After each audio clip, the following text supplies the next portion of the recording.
Hi hello ನಮಸ್ಕಾರ. ನಾನು ನಿಮ್ಮ ಪ್ರೀತಿಯ ಟೆಕ್ ಚಾನಲ್ನಾಗು ಎಲ್ಲ ಹೆಂಗಿದ್ದೀರಾ? ಚೆನ್ನಾಗಿದ್ದೀರಾ? ಚೆನ್ನಾಗಿರಿ. ನಾನು ಹೊಸ ಸ್ಕಾಲರ್ಶಿಪ್ ವೀಡಿಯೋ ಮಾಡ್ತಾ ಇರ್ತೀನಿ. ಅದ್ರದ್ದು ವೀಡಿಯೋ ನೀವು ಯೂಟಿಲೈಸ್ ಮಾಡ್ಕೊಂಡು ದುಡ್ಡು ತೊಗೊಂಡು ಆರಾಮಾಗಿ ಎಂಜಾಯ್ ಮಾಡ್ಕೊಂಡಿರಿ. ಹಿಂಗೆ ಚೆನ್ನಾಗಿರಿ. ನಾನು ಚೆನ್ನಾಗಿರ್ತೀನಿ, ನೀವು ಚೆನ್ನಾಗಿರಿ. ಬನ್ನಿ, ಜಾಸ್ತಿ ದಿನ ಆಯಿತು ವೀಡಿಯೋ ಮಾಡಿಲ್ಲ. ಇವತ್ತು ಹೊಸ ವೀಡಿಯೋ ಮಾಡ್ತಾಯಿದ್ದೀನಿ. ಇವತ್ತು ಹೊಸ ಸ್ಕಾಲರ್ಶಿಪ್ ಬಗ್ಗೆ ಹೇಳೋಕ್ಕೆ ಬಂದೀನಿ. ಈ ಸ್ಕಾಲರ್ಶಿಪ್ ಅಮೌಂಟು 1,00,000 ಅಮೌಂಟು. ಮತ್ತು ಈ ಸ್ಕಾಲರ್ಶಿಪ್ ಯಾವುದು, ಅದು ಯಾವ ಥರ ಅಪ್ಲೈ ಮಾಡೋದು ಅಂತ ಎಲ್ಲನೂ ಹೇಳ್ತೀನಿ.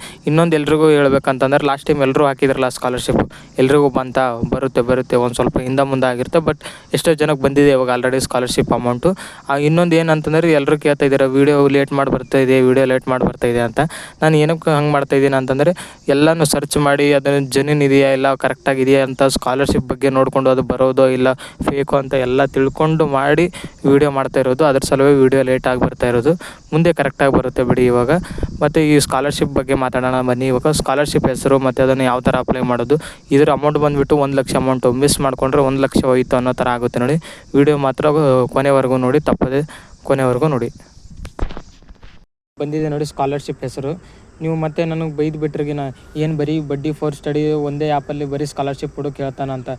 ಸ್ನೇಹಿತರೆ, ಇವಾಗ ಒಂದು ರೂಲ್ಸ್ ಮಾಡಿದ್ದಾರೆ. ಏನಂತಂದರೆ, ಸ್ಕಾಲರ್ಶಿಪ್ಪು ಯಾವುದ್ರಲ್ಲಿ ಬೇಕು ಯಾವುದ್ರಲ್ಲಿ ಬಿಡೋಂಗಿಲ್ಲ. ಅದ್ರ ಸಲುವಾಗಿ ಇದನ್ನು ಒಂದು ಪ್ರೈವೇಟ್ ವೆಬ್ಸೈಟ್ ಥರ ಮಾಡಿದ್ದಾರೆ ಈ ಆ್ಯಪ್. ಅಂದರೆ ಇದರಲ್ಲಿ ಎಲ್ಲ ಸ್ಕಾಲರ್ಶಿಪ್ ಬಂದಿದ್ದು ಮತ್ತು ಹೋಗಿದ್ದು ಎಲ್ಲ ಸ್ಕಾಲರ್ಶಿಪ್ ಅಪ್ಡೇಟ್ ಬರ್ತಾ ಇರುತ್ತೆ ಇದರಲ್ಲಿ, ಈ ಆ್ಯಪಲ್ಲಿ. ಅದ್ರ ಸಲುವಾಗಿ ಈ ಆ್ಯಪೇ ಜಾಸ್ತಿ ಜನ ಯೂಸ್ ಮಾಡೋದು ಮತ್ತು ಅವ್ರು ಪ್ರೊವೈಡ್ ಮಾಡೋದು ಡೈರೆಕ್ಟ್ ಈ ಆ್ಯಪ್ ಮುಖಾಂತರನೇ. ಯಾಕಂದರೆ ಎಲ್ರಿಗೂ ಗೊತ್ತಾಗಲಿ ಅಂತ ಎಷ್ಟೋ ಜನ ಇದು ಬಡ್ಡಿ ಫಾರ್ ಸ್ಟಡಿ ಆ್ಯಪ್ನ ಡೌನ್ಲೋಡ್ ಮಾಡಿದ್ದಾರೆ. ಬನ್ನಿ, ಇವತ್ತು ನಾವು ಇವಾಗ ಸ್ಕಾಲರ್ಶಿಪ್ ಬಗ್ಗೆ ಮಾತಾಡೋಣ. ಸ್ಕಾಲರ್ಶಿಪ್ ಹೆಸರು ಬಂದುಬಿಟ್ಟು buddy for study scholarship support program 2025 and 26 ಅಂತ. ಇದರ ಲಿಂಕ್ ನಾನು ಡಿಸ್ಕ್ರಿಪ್ಷನಲ್ಲೂ ಕೊಟ್ಟಿರ್ತೀನಿ. ಇಲ್ಲಾಂದರೆ ನೀವು ಬಡ್ಡಿ ಫಾರ್ ಸ್ಟಡಿ ಡೌನ್ಲೋಡ್ ಮಾಡ್ಕೊಂಡಿದ್ದೀರಲ್ಲ, ಅಲ್ಲೂ ನೀವು ಸ್ಕಾಲರ್ಶಿಪ್ ಪೋರ್ಟಲಲ್ಲಿ ಹೋಗ್ಬಿಟ್ರೆ ಫಸ್ಟ್ ಬರೋದೇ ಇದೆ ಈ ಪೋರ್ಟಲ್ ಓಪನ್ ಮಾಡಿದ್ರೆ ಇಲ್ಲೇ ಡೈರೆಕ್ಟ್ ಬಂದುಬಿಡುತ್ತೆ. ಫಸ್ಟ್ ನಾವು ಎಲ್ಲ ಎಲಿಜಿಬಿಲಿಟಿ ಎಲ್ಲ ನೋಡೋಣ ಬನ್ನಿ. ಬಂದುಬಿಟ್ಟು ಮಸ್ಟ್ ಹ್ಯಾವ್ ಪಾಸ್ಡ್ ಅಂದರೆ 10th, 2nd PUC ಮತ್ತು ಕರೆಂಟ್ ಇವಾಗ ಡಿಗ್ರಿ ಓದ್ತಾ ಇದ್ದೀರಲ್ಲ ಅವ್ರಿಗೂ ಇದು ಪ್ರೊವೈಡ್ ಆಗುತ್ತೆ. ಮತ್ತು ನೋ ಫ್ಯಾಮಿಲಿ ಇನ್ಕಮ್ ಲಿಮಿಟ್, ಅಂದರೆ ಇದಕ್ಕೆ ಯಾವುದೇ ಕಾಸ್ಟ್ ಇನ್ಕಮಲ್ಲಿ ನಿಮ್ಮದು ಅಮೌಂಟು ಲಿಮಿಟ್ ಇಲ್ಲ. ಎಷ್ಟು ಬೇಕಾದರೂ ಇರಲಿ, ಅದಕ್ಕೆ ಪರವಾಗಿಲ್ಲ. ಮತ್ತು ಮಸ್ಟ್ ಬಿ ಇಂಡಿಯಾ, ಅಂದರೆ ಇಂಡಿಯಾದವ್ರು ಆಗಿರಬೇಕು. ಇದ್ರ ಬೆನಿಫಿಟ್ ಅಂತಂದರೆ, ಇದು ಸ್ಕಾಲರ್ಶಿಪ್ಪು ಸೆಲೆಕ್ಷನ್ ಪ್ರೊಸೆಸ್ ಥರ ಸ್ಕಾಲರ್ಶಿಪ್ಪು. ಇದ್ರ ಅಮೌಂಟ್ ಬಂದುಬಿಟ್ಟು 25,000ದಿಂದ 1,00,000ವರೆಗೂ ಈ ಅಮೌಂಟ್ ಬರುತ್ತೆ. ಮತ್ತು ಈಸಿಯಾಗಿ ಈ ಸ್ಕಾಲರ್ಶಿಪ್ನ ನಾವು ಪಡ್ಕೋಬೋದು. ಇದಕ್ಕೆ ಡಾಕ್ಯುಮೆಂಟ್ ಏನೇನು ಬೇಕಂತಂದರೆ, Aadhaar card, application, recent passport size photograph ಮತ್ತು 10th ಮತ್ತು 2nd PUC ಮಾರ್ಕ್ಸ್ ಕಾರ್ಡು. ಬನ್ನಿ, ಇವಾಗ ಯಾವ ಥರ ಅಪ್ಲೈ ಮಾಡೋದು ಅಂತ ಹೇಳ್ತೀನಿ.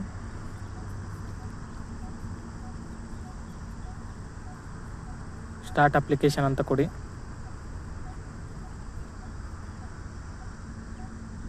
ಇಲ್ಲಿ ತೋರಿಸ್ತಾ ಇದೆ ನೋಡಿ, ಡೆಡ್ಲೈನು 15/5/2025, ಅಂದರೆ ಮೇ 15ವರೆಗೂ ಇದೆ ನೋಡಿ. ಇದು ಲಾಸ್ಟ್ ಡೇಟು. ಫಸ್ಟ್ ಸ್ಟೆಪ್ ಬಂದುಬಿಟ್ಟು ಸ್ಟೂಡೆಂಟ್ ಪರ್ಸನಲ್ ಡೀಟೇಲ್. ತಕ್ಷಣ ನಿಮಗೆ ಸ್ಟೂಡೆಂಟ್ ಪರ್ಸನಲ್ ಡೀಟೇಲ್ ಅಂತ ಫಿಲ್ ಮಾಡೋದು ಬರುತ್ತೆ. ಅದನ್ನು ನೀವು ಕ್ಲಿಕ್ ಮಾಡಿದ ತಕ್ಷಣ ನಿಮಗೆ ಓಪನ್ ಆಗುತ್ತೆ. ನಿಮ್ಮ ಫಸ್ಟ್ ನೇಮ್ ಕೊಡಿ, ಆಮೇಲೆ ಲಾಸ್ಟ್ ನೇಮ್ ಕೊಡಿ, ಆಮೇಲೆ ಇಮೇಲ್ ID ಕೊಡಿ, ಆಮೇಲೆ ನಿಮ್ಮ ಮೊಬೈಲ್ ನಂಬರ್ ಹಾಕಿ ಕ್ಲಿಯರಾಗಿ. ಅದು ಆದ ತಕ್ಷಣ ಕೆಳಗೆ ಅಲ್ಟರ್ನೇಟಿವ್ ಮೊಬೈಲ್ ಅಂತಂದರೆ ಬೇರೆ ನಂಬರ್ ಕೊಡಿ. ಅದು ನೀವು ಮೇಲ್ ಕೊಟ್ಟಿರೋದ್ರ ಅದು ಬಿಟ್ಟು ಬೇರೆ ನಂಬರ್ ಕೊಡಿ, ವಾಟ್ಸಪ್ ನಂಬರ್ ಕೊಡಿ, ಮತ್ತು ಡೇಟ್ ಆಫ್ ಬರ್ತ್ ಹಾಕಿ ಕರೆಕ್ಟಾಗಿ. ಅದು ಆದ ತಕ್ಷಣ ಜೆಂಡರ್ ಕ್ಲಿಕ್ ಮಾಡಿ, ಕ್ಯಾಟಗರಿ ಯಾವುದದು ಅದು ಕರೆಕ್ಟಾಗಿ ಕೊಡಿ, ಆಮೇಲೆ ಆಧಾರ್ ಕಾರ್ಡ್ ನಂಬರ್ ಹಾಕಿ ನಿಮ್ಮದು. ಅದು ಆದ ತಕ್ಷಣ ಆ್ಯನ್ಯುವಲ್ ಇನ್ಕಮ್ ಹಾಕಿ, ಆಮೇಲೆ ಆರ್ ಯು ಡಿಫ್ರೆಂಟ್ಲಿ ಏಬಲ್ಡ್ ಅಂತಂದರೆ ಎಸ್ ಆರ್ ನೋ ಅಂತ ಕ್ಲಿಕ್ ಮಾಡಿ, ಪೇರೆಂಟಲ್ ಸ್ಟೇಟಸ್ ಕ್ಲಿಕ್ ಮಾಡಿ, ಏನಿದೆ ಅದು ಹಾಕಿ. ಆಮೇಲೆ ನಂಬರ್ ಆಫ್ ಸಿಬ್ಲಿಂಗ್ಸ್ ಅಂತಂದರೆ ನಿಮಗೆ ಅಣ್ಣ ತಮ್ಮ ಅಕ್ಕ ತಂಗಿ ಎಷ್ಟು ಜನ ಇದ್ದಾರಲ್ಲ ಅಲ್ಲಿ ಅಷ್ಟು ಜನ ನೀವು ಫಿಲ್ ಮಾಡಿ. ಅದು ಆದ ತಕ್ಷಣ ನಿಮಗೆ ಇಲ್ಲಿ ಅಡ್ರೆಸ್ ಕೇಳ್ತಾ ಇರುತ್ತೆ, ಪರ್ಮನೆಂಟ್ ಅಡ್ರೆಸ್ ಯಾವುದು ಅಂತ. ಅಡ್ರೆಸ್ ಲೈನ್ ಹಾಕಿ, ಆಮೇಲೆ ನಿಮ್ಮದು ಸ್ಟೇಟ್ ಯಾವುದು, ಆಮೇಲೆ ಡಿಸ್ಟಿಕ್ ಯಾವುದು, ಆಮೇಲೆ ನಿಮ್ಮದು ಡಿಸ್ಟಿಕ್ ಟೈಪ್ ಮಾಡಿ. ಡಿಸ್ಟಿಕ್ ಆದಮೇಲೆ ಸಿಟಿ, ಟೌನ್ ಆರ್ ವಿಲೇಜ್ ಅಂತಂದರೆ ವಿಲೇಜ್ ಇದ್ದರೆ ವಿಲೇಜ್, ನಿಮ್ಮದು ವಿಲೇಜ್ ನೇಮ್ ಕೊಡಿ. ಆಮೇಲೆ ಆ ವಿಲೇಜ್ ನೇಮ್ ಪಿನ್ ಕೋಡ್ ಹಾಕಿ. ಅದು ಆದಮೇಲೆ ಇಲ್ಲಿ ಸೇವ್ ಮತ್ತು ಕಂಟಿನ್ಯೂ ಅಂತ ಕ್ಲಿಕ್ ಮಾಡಿದ್ರೆ ನಿಮಗೆ ಬೇರೆ ಪೇಜ್ ತೋರಿಸುತ್ತೆ. ಅದು ಆದ ತಕ್ಷಣ ಸೆಕೆಂಡ್ ಒನ್ ಬಂದುಬಿಟ್ಟು ಎಜುಕೇಷನಲ್ ಡೀಟೇಲ್ ಕೇಳ್ತಾ ಇರುತ್ತೆ, ಅದು ಕ್ಲಿಕ್ ಮಾಡಿ. ಇಲ್ಲಿ ಫಸ್ಟು 10th, 2nd PUC ಮತ್ತು ಗ್ರ್ಯಾಜುಯೇಷನ್ ಎಲ್ಲನೂ ಫುಲ್ ಡೀಟೇಲ್ ಆಗಿ ಕೇಳ್ತಾ ಇರುತ್ತೆ. ಫಸ್ಟ್ ನೀವು 10th ಫಿಲ್ ಮಾಡಿ. ಫಸ್ಟ್ 10th ಯಾವ ಬೋರ್ಡಲ್ಲಿ ಕಲ್ತಿದ್ರೆ ಅದು ಕೊಡಿ. ಆಮೇಲೆ ಸ್ಕೂಲ್ ಟೈಪ್ ಹಾಕಿ, ಆಮೇಲೆ ಸ್ಕೂಲ್ ಸ್ಟೇಟ್ ಅಂದರೆ ಯಾವ ಸ್ಟೇಟಲ್ಲಿ ನೀವು 10th ಕಲ್ತಿದ್ರೆ ಅದು ಸ್ಟೇಟ್ ಹಾಕಿ. ಮತ್ತು ಸ್ಕೂಲ್ ಡಿಸ್ಟಿಕ್ ಅಂದರೆ ಯಾವ ಡಿಸ್ಟಿಕಲ್ಲಿ ನಿಮ್ಮ ಸ್ಕೂಲ್ ಇದೆ ಆ ಡಿಸ್ಟಿಕ್ ನೇಮ್ ಕೊಡಿ, ಅಲ್ಲಿ ಸ್ಕೂಲ್ ನೇಮ್ ಕೊಡಿ. ಮತ್ತು ಯಾವ ಇಯರಲ್ಲಿ ನೀವು 10th ಪಾಸ್ ಆಗಿದ್ದೀರಾ ಅದನ್ನು ಅಲ್ಲಿ ಟೈಪ್ ಮಾಡಿ. ಆಮೇಲೆ ನಿಮ್ಮದು 10th ಬೋರ್ಡ್ ರೂಲ್ ನಂಬರ್ ಗೊತ್ತಿದ್ದರೆ ಹಾಕಿ, ಇಲ್ಲಾಂದರೆ ಅಷ್ಟೊಂದೇನು ನೆಸಸರಿ ಇಲ್ಲ. ನೆಕ್ಸ್ಟ್ ಬಂದುಬಿಟ್ಟು 10th ಮಾರ್ಕ್ಸು CGP ಅಂತ ಕೇಳ್ತಾ ಇರುತ್ತೆ. ಮಾರ್ಕ್ಸ್ ಮೇಲೆ ಕ್ಲಿಕ್ ಮಾಡಿ. ಯಾಕಂದರೆ ಡಿಗ್ರಿ CGPಯಲ್ಲಿ ಬರೋದು, PUC ಮತ್ತು 10th ಎಲ್ಲ ಮಾರ್ಕ್ಸಲ್ಲೇ ಬರೋದು. ಅದ್ರ ಸಲುವಾಗಿ ನೀವು ಮಾರ್ಕ್ಸ್ ಆಪ್ಟೆನ್ ಅಂದರೆ ಎಷ್ಟು ಮಾರ್ಕ್ಸ್ ಬಂದಿದೆ ಅಲ್ಲಿ ಹಾಕಿ, ಟೋಟಲ್ ಮಾರ್ಕ್ಸ್ ಎಷ್ಟಿದೆ ಅದನ್ನು ಅಲ್ಲಿ ನೀವು ಮಾರ್ಕ್ಸ್ ಹಾಕಿ. ಟೋಟಲ್ ಮಾರ್ಕ್ಸ್ ಬಂದುಬಿಟ್ಟು 10th 625 ಇರುತ್ತೆ.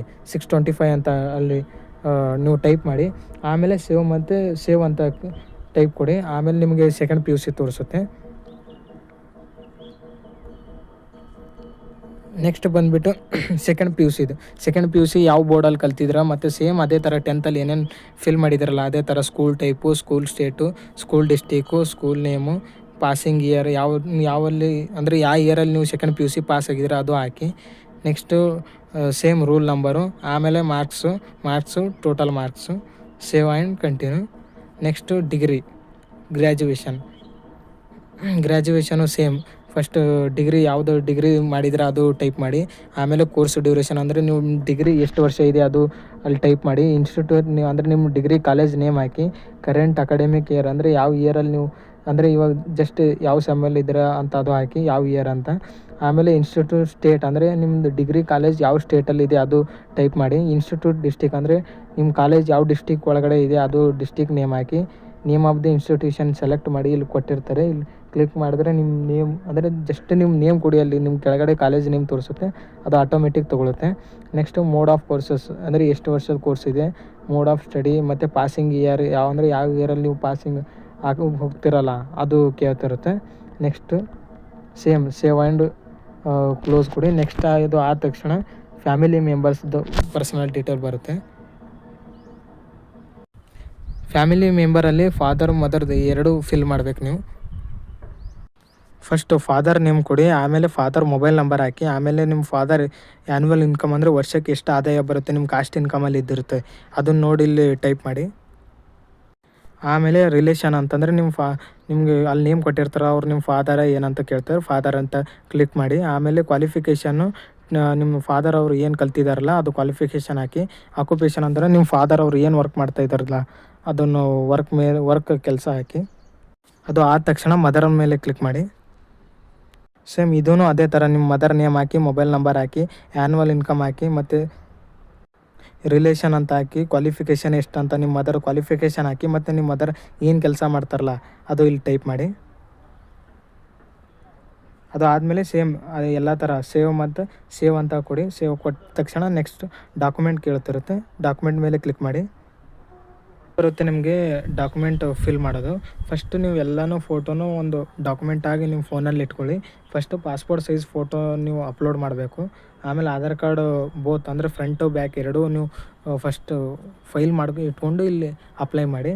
ನೆಕ್ಸ್ಟು ಡ್ರೈವಿಂಗ್ ಲೈಸೆನ್ಸು, ಆಮೇಲೆ 10th ಮಾರ್ಕ್ಸ್ ಕಾರ್ಡು, ಆಮೇಲೆ 12th ಮಾರ್ಕ್ಸ್ ಕಾರ್ಡು, ಆಮೇಲೆ ಪ್ರೀವಿಯಸ್ ಇಯರ್ ಮಾರ್ಕ್ಸ್ ಕಾರ್ಡು ಅಂದರೆ ಇವಾಗ ಲಾಸ್ಟ್ ಸೆಮ್ ಪಾಸ್ ಆಗಿದ್ರಲ್ಲ ಅದ್ರ ಮಾರ್ಕ್ಸ್ ಕಾರ್ಡು, ಲೇಟೆಸ್ಟ್ ಅಂದರೆ ಕಾಲೇಜ್ ಫೀಸ್ ರಿಸಿಪ್ಟು ಲಾಸ್ಟ್ ಟೈಮ್ದು. ನೆಕ್ಸ್ಟ್ ಕರೆಂಟ್ ಅಡ್ಮಿಷನ್ ಪ್ರೂಫ್ ಅಂದರೆ ಇವಾಗ ನೀವು ಓದ್ತಾ ಇರೋದು ಯಾವ ಇಯರ್ ಅಂಥದ್ದು ಅಡ್ಮಿಷನ್ ಪ್ರೂಫ್ ಕೊಡಿ. Family income caste income apply ಮಾಡಿ. ಬ್ಯಾಂಕ್ ಪಾಸ್ಬುಕ್ ಅಪ್ಲೈ ಮಾಡಿ. ಆಮೇಲೆ ಸೇವ್ ಆ್ಯಂಡ್ ಕಂಟಿನ್ಯೂ ಅಂತ ಕ್ಲಿಕ್ ಮಾಡಿ.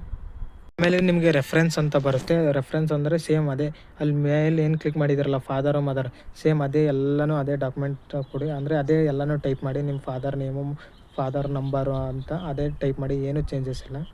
ಬ್ಯಾಂಕ್ ಡೀಟೇಲ್ ಕೊಡಿ. ಬ್ಯಾಂಕ್ ಡೀಟೇಲ್ ಇಲ್ಲಿ ತೋರಿಸ್ತಾ ಇದೆ ನೋಡಿ, ಆ್ಯಡ್ ಬ್ಯಾಂಕ್ ಡೀಟೇಲ್ ಅಂತ. ಅದ್ರ ಮೇಲೆ ಟೈಪ್ ಮಾಡಿದ್ರೆ ಅದ್ರ ಮೇಲೆ ಕ್ಲಿಕ್ ಮಾಡಿದ್ರೆ ನಿಮ್ಮ ಬ್ಯಾಂಕ್ ಅಕೌಂಟ್ ಅಂದರೆ ನಿಮ್ದು ಯಾವ ಬ್ಯಾಂಕ್ ಇದೆ ನೋಡಿ ಅದು ಫಸ್ಟ್ ನೀವು ಬ್ಯಾಂಕ್ ನೇಮ್ ಕೊಡಿ. ಆಮೇಲೆ IFSC ಕೋಡ್ ಕೊಡಿ. ಎಲ್ಲನೂ ಅದು ತೊಗೊಳುತ್ತೆ. ಅದು ಆದ ತಕ್ಷಣ ಮೋರ್ ಅಬೌಟ್ ಯುವರ್ ಸೆಲ್ಫ್ ಅಂತ ಒಂದು ಲಾಸ್ಟ್ ಇದೆ, ಅದನ್ನು ಕ್ಲಿಕ್ ಮಾಡಿ. ಅಂದರೆ ಇದು ಸುಮ್ಮನೆ ಕ್ವಶನ್ ಕೇಳ್ತಾರೆ ಅಷ್ಟೇ, ಆ ಕ್ವಶನ್ ಆನ್ಸರ್ ಮಾಡಿ. ಇದು ಆನ್ಸರ್ ಮಾಡಿದ ತಕ್ಷಣ ಎಲ್ಲನೂ ಕ್ಲಿಕ್ ಮಾಡಿದೆ ನೀವು ಪ್ರಿವ್ಯೂ ಅಂತ ಕೊಟ್ಟರೆ ನಿಮ್ದು ಎಲ್ಲ ಡಾಕ್ಯುಮೆಂಟ್ ಸಬ್ಮಿಟ್ ಆಗಿರುತ್ತೆ. ಸಬ್ಮಿಟ್ ಆದ ತಕ್ಷಣ ನಿಮ್ಗೆ ಒಂದು Gmail ಬರುತ್ತೆ, your document are successfully submitted ಅಂತ. ಇದು ಆದ ತಕ್ಷಣ ಅವರು ನಿಮಗೆ ಕರೀತಾರೆ. ಸ್ಕಾಲರ್ಶಿಪ್ ಯಾವಾಗ ಪ್ರೊವೈಡ್ ಮಾಡ್ತಾರೆ ಅವಾಗ ಒಂದು ನಿಮ್ಗೆ Gmail ಬರುತ್ತೆ. Gmail ಬಂದ ತಕ್ಷಣ ನಿಮಗೆ ಸ್ಕಾಲರ್ಶಿಪ್ ಪ್ರೊವೈಡ್ ಆಗ್ತದೆ. ವಿಡಿಯೋ ಇಷ್ಟ ಆದರೆ ಸಬ್ಸ್ಕ್ರೈಬ್ ಮಾಡಿ, ಲೈಕ್ ಮಾಡಿ, ಕಾಮೆಂಟ್ ಮಾಡಿ.